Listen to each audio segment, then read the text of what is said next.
Selamat pagi ibu-ibu yang ada di rumah, yang ada di tempat ini juga. Kita hari ini akan ada ibadah online. Mari kita akan memulai ibadah ini. Sebelum memulai kita akan berdoa dulu. Haleluya. Allah Bapa kami yang di dalam surga Tuhan, kami boleh mengucapkan syukur Tuhan kalau pada pagi ini Tuhan kami boleh datang kembali ke rumah-Mu Tuhan untuk mengadakan ibadah online ini Tuhan. Kami sebentar akan menaikkan puji-pujian Tuhan. Biarlah pujian kami boleh membawa dupa harum di hadapan Engkau Tuhan. Tuhan, kami juga sebentar kami akan mendengarkan juga firman Tuhan. Biarlah firman-Mu boleh membawa kami menjadi lebih baik lagi Tuhan. Terima kasih Tuhan. Sebentar kami akan mulai dari awal, pertengahan sampai akhir. Kami akan mulai ibadah pada pagi ini Tuhan. Hanya di dalam nama Tuhan Yesus Kristus. Haleluya. Amin. Ya ibu-ibu, mari kita akan nyanyi bersama yang di rumah dan bersama yang di gereja di tempat ini. Hari yang terindah ketika aku jumpa dengan Yesus menjadi kekasih hatiku. Ayo ibu-ibu dengan semangat ya.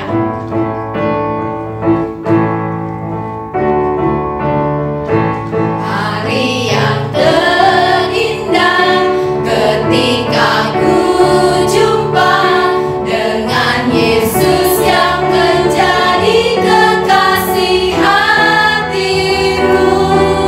Walau banyak rintangan jalan yang dihadapan, kasih-Nya kini jadi kuatku.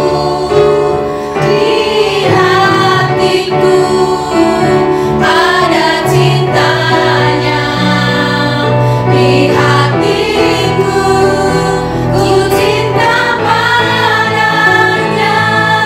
Ku ingin selalu mendengar suaranya, bertumbuh dalam imanku padanya. Hari yang terindah ketika ku jumpa dengan Yesus yang menjadi kekasih hatiku. Walau banyak rintangan jalan yang dihadapan, kasih-Nya kini jadi kuatku. Di hatiku ada cintanya, di hatiku ku cinta padanya. Ku ingin selalu mendengar suaranya, bertumbuh dalam imanku padanya. Di hatiku ada cintanya, di hatiku ku cinta padanya. Ku ingin selalu mendengar suaranya, bertumbuh dalam imanku padanya, bertumbuh dalam imanku padanya.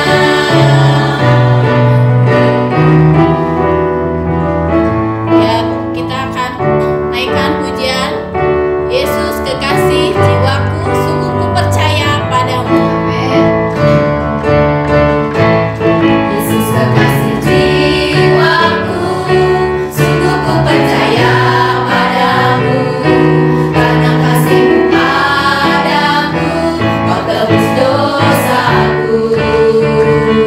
Dari terbitnya matahari dan sampai terbenamnya, ku angkat lagu pujian, tinggikan nama-Mu. Dengan genang ku puji dengan kecapi. Oh, ku bernyanyi, haleluya, Yesus kekasihku. Yesus kekasih jiwaku, sungguh ku percaya padamu. Karena kasih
Shalom, selamat pagi ibu-ibu yang diberkati Tuhan.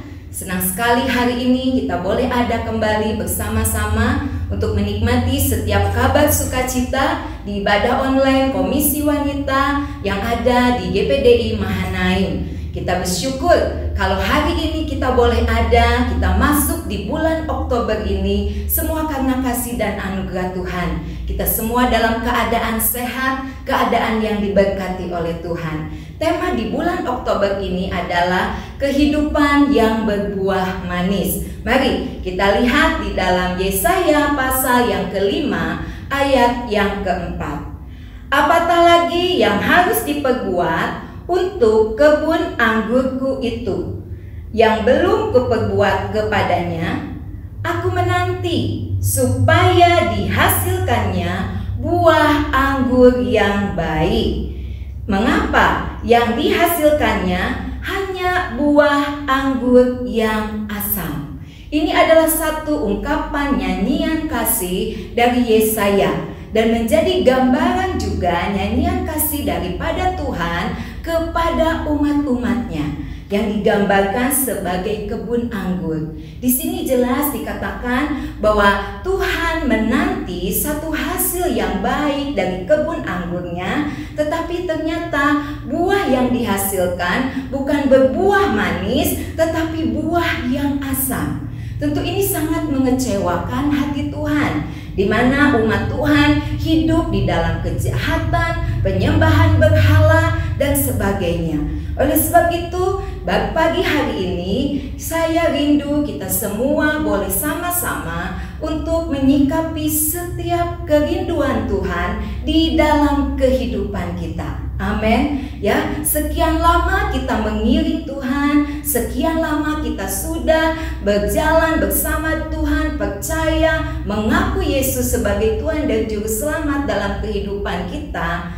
Yang Tuhan rindukan dalam kehidupan kita adalah untuk kita boleh menghasilkan buah yang manis, buah kehidupan yang manis, bukan yang asam. Nah, di dalam Yohanes Injil Yohanes pasal yang ke-15 jelas sekali di sini digambarkan bagaimana Yesus menempatkan dirinya bahwa Dia adalah pokok anggur yang benar.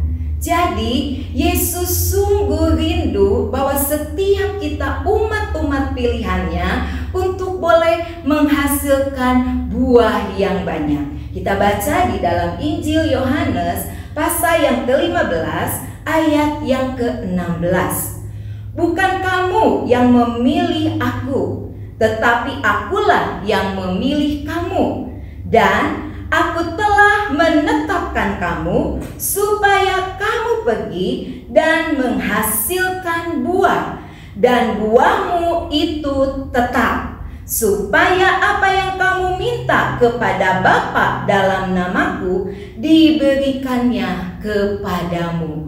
Ini adalah satu kerinduan dari Tuhan Yesus yang menjadi pokok anggur yang benar dan Bapa yang menjadi pengusahanya untuk kita sebagai umat-umat pilihannya untuk menghasilkan buah-buah yang indah, buah-buah yang baik, buah-buah yang manis. Ingat, kita sudah dipilih oleh Tuhan. Itu adalah satu karya yang luar biasa. Dari sekian juta umat manusia, dari sekian banyak umat manusia, kita adalah umat pilihan Tuhan. Ternyata tidak hanya sampai di situ. Tuhan rindukan supaya kita menghasilkan buah-buah yang indah.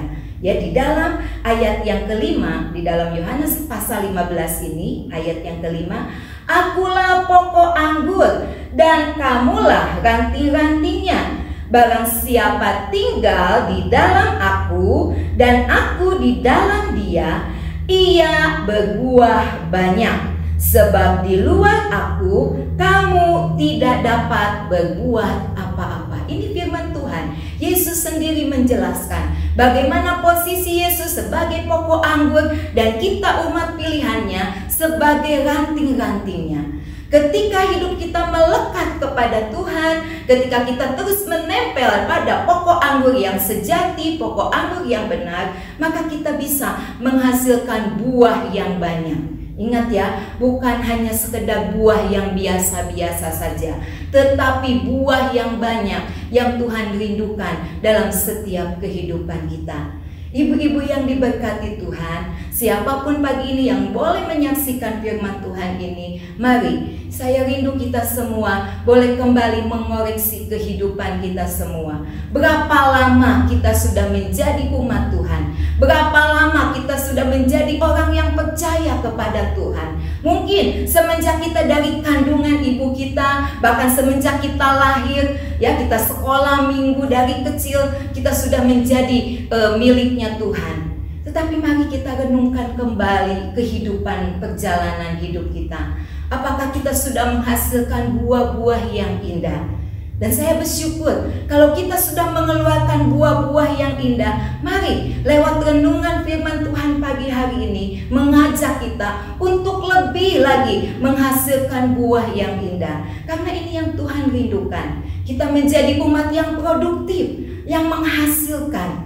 Dan tentu tujuannya adalah untuk kemuliaan nama Tuhan. Di dalam ayat yang ke-8, dalam hal inilah Bapakku dipermuliakan, yaitu jika kamu berbuah banyak, dan dengan demikian kamu adalah murid-muridku. Ada satu pengakuan daripada Tuhan.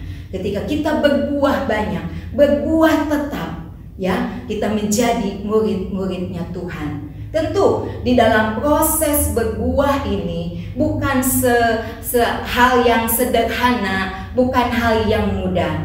Ternyata ada satu hal yang harus kita korbankan, ada satu hal yang harus kita mampu lakukan. Tentu dengan berbuah ini kita bukan lagi pribadi yang berpusat kepada diri kita sendiri. Tetapi bukankah satu pohon menghasilkan buah yang baik, buah yang manis? Ketika mengecap rasa manis, rasa baik itu tentu dinikmati oleh orang lain, dinikmati oleh sesama kita. Jadi kehidupan yang berbuah bukan berpusat kepada diri kita sendiri, tetapi kita mau menjadi kemuliaan bagi nama Tuhan, menyenangkan hati Tuhan. Ya, di dalam ayat yang kedua, setiap ranting padaku yang tidak berbuah dipotongnya, dan setiap ranting yang berbuah dibersihkannya supaya ia lebih banyak berbuah. Jadi ada proses pembersihan yang Tuhan kerjakan bagi setiap ranting yang berbuah. Tentu proses itu dalam kehidupan kita mungkin banyak kendala, banyak hal, banyak halangan ketika kita rindu menghasilkan buah-buah. Terlebih di kondisi sekarang ini. Waduh, kenapa firman Tuhan harus berbuah? Sedangkan kondisi saat ini fokus kita, konsentrasi kita mungkin hanya untuk mencukupkan kebutuhan jasmani kita, mungkin hanya untuk hidup luarnya kita. Kita tidak memperhatikan hal-hal yang rindu Tuhan nyatakan di dalam kehidupan kita. Oleh sebab itu pagi hari ini firman Tuhan datang kepada kita. Mari kita mau selalu hidup untuk menyenangkan hati Tuhan. Berbuah, yaitu kita menjadi hidup yang berguna, hidup yang bermanfaat. Lebih lagi kondisi hari-hari ini Tuhan rindukan bagi kita. Amin. Ya, yang penting dalam kehidupan kita, yang pertama adalah buah apa yang harus kita hasilkan, yaitu buah pertobatan. Amin. Ibu-ibu yang diberkati Tuhan, siapapun kita pagi hari ini, kita koreksi kembali ya, bahwa benar-benar kita memiliki hidup yang sudah diubahkan, hidup yang selaras dengan firman Tuhan, hidup yang meninggalkan dosa, meninggalkan kejahatan. Dia itu disebut bertobat, berbalik menjadi lahir yang baru. Tentu kita sudah alami itu, betul ya, ketika kita percaya Tuhan, kita lahir baru, bahkan diberi tanda bahwa kita dibaptis di dalam air. Itulah tanda pertobatan kita. Tetapi Tuhan rindukan supaya kita menghasilkan buah pertobatan itu. Ya, di dalam kita lihat di dalam Matius pasal yang ketiga, sungguh indah ayat-ayat di dalam Matius ini, bagaimana Yohanes Pembaptis menyerukan tentang kabar pertobatan, khotbah tentang pertobatan. Dikatakan di ayat yang ke-8, 8 dikatakan di Matius 3 ayat yang ke-8, jadi hasilkanlah buah yang sesuai dengan pertobatan. Tadi kita sudah bicara tentang buah, supaya kita berbuah kita tetap melekat, menempel kepada pokok anggur yaitu Yesus. Nah, buah pertobatan ini harus ada di dalam kehidupan kita. Apa itu buah pertobatan? Yaitu di mana kehidupan kita sesuai dengan apa yang Tuhan kehendaki. Kita menjadi gelisah, kita menjadi rasa bersalah ketika kita tidak hidup di dalam kehendak Tuhan. Tetapi ketika benar-benar buah pertobatan itu ada di dalam kehidupan kita, hidup kita selaras dengan apa maunya Tuhan, dengan apa yang Tuhan kehendaki sesuai dengan firman Tuhan, bukan maunya saya atau bukan maunya kita sendiri. Ya, jelas sekali Yohanes Pembaptis ini sebagai perintis jalan bagi Tuhan Yesus. Dia bagaimana dengan berkobar-kobar menyampaikan tentang berita pertobatan ini. Karena di ayat yang kedua dikatakan, masih di Matius pasal yang ketiga, bertobatlah sebab kerajaan surga sudah dekat. Jadi benar-benar buah pertobatan ini harus muncul dari setiap kehidupan kita. Kerajaan surga sudah dekat berarti ada masanya, ada waktunya. Ya, semuanya mungkin jangan sampai terlambat. Saat ini kesempatan untuk kita benar-benar hidup kita menghasilkan buah-buah pertobatan. Bahkan di dalam Lukas pasal yang ketiga, apa yang dimaksud dengan buah pertobatan? Yohanes menjelaskan, ketika ada orang yang tidak memiliki baju, berilah baju. Ketika pemungut cukai merampas, kembalikan apa yang mereka rampas. Satu cerita di dalam Lukas, ya, diceritakan Lukas 19, ada seorang tokoh pemungut pajak, kepala pemungut pajak yang bernama Sakius. Apa yang terjadi ketika dia berjumpa dengan Yesus? Ya, ada sukacita yang besar ketika Sakius menerima Yesus di dalam rumahnya. Karena disitulah terjadi pertobatan, di mana di dalam Lukas pasal yang ke-19 ayat yang ke-8 dikatakan, tetapi Sakius berdiri dan berkata kepada Tuhan, Tuhan, setengah dari milikku akan kuberikan kepada orang miskin, dan sekiranya ada sesuatu yang kuperas dari seseorang akan kukembalikan 4 kali lipat. Inilah buah pertobatan yang ditunjukkan oleh Sakius ketika dia berjumpa dengan Yesus. Amin. Ya, tadi ibu-ibu komisi wanita menaikkan pujian, hari yang terindah ketika kujumpa dengan Yesus yang kekasih menjadi kekasih jiwa kita. Oleh sebab itu, mari, sudahkah buah-buah pertobatan itu tetap ada di dalam kehidupan kita? Jangan sampai menjadi hilang, jangan sampai kita tidak memperdulikan, menganggap sepele pertobatan kita, kepercayaan kita, penyembahan kita kepada Tuhan. Tunjukkan dengan setiap tindakan kita. Bertobat itu adalah dalam hati, tetapi buah pertobatan ditunjukkan lewat tindakan kita. Amin. Ibu-ibu yang diberkati oleh Tuhan, mari pagi hari ini kita rindu supaya hidup kita yang sudah ada di dalam Tuhan boleh senantiasa menghasilkan buah-buah yang indah, yang bisa dinikmati oleh siapapun, yang boleh menjadi berkat bagi dan semuanya dikembalikan untuk kemuliaan nama Tuhan. Biarlah pagi hari ini yang diizinkan Tuhan untuk mendengar firman Tuhan ini, mari tanamkan firman Tuhan ini di dalam kehidupan kita. Hasilkanlah buah yang sesuai dengan pertobatan. Karena ada waktunya, ada saatnya. Ya, semuanya jangan sampai terlambat. Kita miliki terus cinta kita, kasih kita yang mula-mula kepada Tuhan. Bagaimana ketika kita pertama kali bertemu dengan Tuhan, kasih kita begitu menyala-nyala, menggebu-gebu. Jangan sampai hal ini dihilangkan oleh keadaan, situasi, kondisi hari-hari ini. Oleh sebab itu, mari semua kita untuk tetap hidup di dalam kehendak Tuhan. Di dalam Filipi pasal yang ke-1 ayat yang ke-21 dan 22 bagian A, Paulus katakan, "Karena bagiku hidup adalah Kristus dan mati adalah keuntungan. Tetapi jika aku harus hidup di dunia ini, itu berarti bagiku bekerja memberi buah." Haleluya, puji Tuhan. Kita semua mari terus proses yang Tuhan izinkan kita hadapi hari-hari ini untuk tetap berbuah. Kita mau tetap tekun kepada Tuhan. Ingat, di luar Tuhan kita tidak bisa berbuat apa-apa. Hanya melekat kepada Tuhan, hanya bersekutu dengan Tuhan, hanya terus menempel kepada pokok anggur yang benar, kita akan menghasilkan buah-buah yang banyak.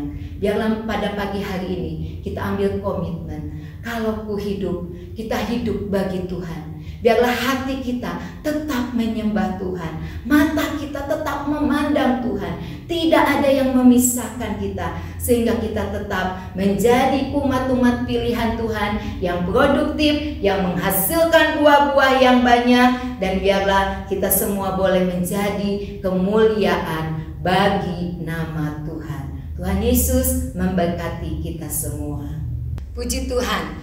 Biarlah setiap kehidupan kita benar-benar menghasilkan buah-buah yang indah, buah pertobatan, karena kita rindu untuk senantiasa menyenangkan, memuliakan nama Tuhan. Yesus, Kau kebenaranku, Engkaulah yang menyelamatkan setiap kehidupan kami semua. Amin.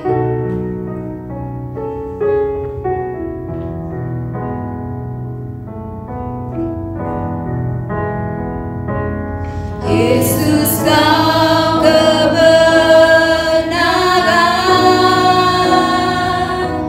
yang menyelamatkanku. Kau memberikanku hidup dan pengharapan.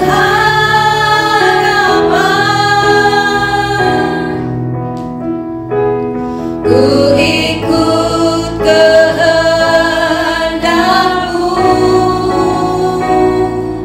ku perlu anugerah-Mu.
pengakuan kami di hadapan-Mu pada saat yang indah pagi ini Tuhan. Kami mau tetap ada di dalam kasih-Mu, kami mau tetap ada di dalam hadirat-Mu, kami mau tinggal tetap di dalam Engkau Tuhan, supaya kami benar-benar menghasilkan buah-buah yang manis, buah-buah yang indah bagi kemuliaan nama Tuhan. Buah pertobatan boleh ada di dalam kehidupan kami. Kami mau terus melekat kepada Tuhan. Kami mau nyatakan bahwa kalau kami hidup, semuanya kami persembahkan untuk Engkau Yesus. Tidak ada yang dapat memisahkan kami dari kasih-Mu ya Bapa. Terima kasih Tuhan, materaikan firman-Mu dalam kehidupan kami semua. Pakai kami mau menjadi alat-alat kemuliaan-Mu, menghasilkan buah-buah yang indah bagi hormat kemuliaan nama Tuhan. Memberkati kami semua, memberkati siapapun yang boleh mendengar firman Tuhan pagi ini, memberkati seluruh kaum wanita-Mu yang ada. Biarlah kami tetap tinggal di dalam Engkau. Terima kasih Tuhan, terima kasih Yesus, terima kasih Roh Kudus. Di dalam nama Tuhan Yesus kami sudah berdoa dan mengucap syukur. Haleluya, amin. Terima kasih untuk firman Tuhan yang sudah disampaikan oleh Ibu Gembala, Ibu Desi, dan juga puji-pujian yang sudah kita naikkan. Kita juga bersyukur kalau hari ini kita ada itu semua karena anugerah Tuhan dalam hidup kita. Kita akan jumpa lagi pada tanggal 13 Oktober 2020 di tempat ini. Kita akan bersekutu dengan Tuhan, memuji membesarkan nama Tuhan dengan protokol kesehatan yang ada. Jangan lupa kita tetap memakai masker ya, supaya kita tetap ada dalam perlindungan Tuhan. Tuhan Yesus memberkati kita semua. Salam sukacita.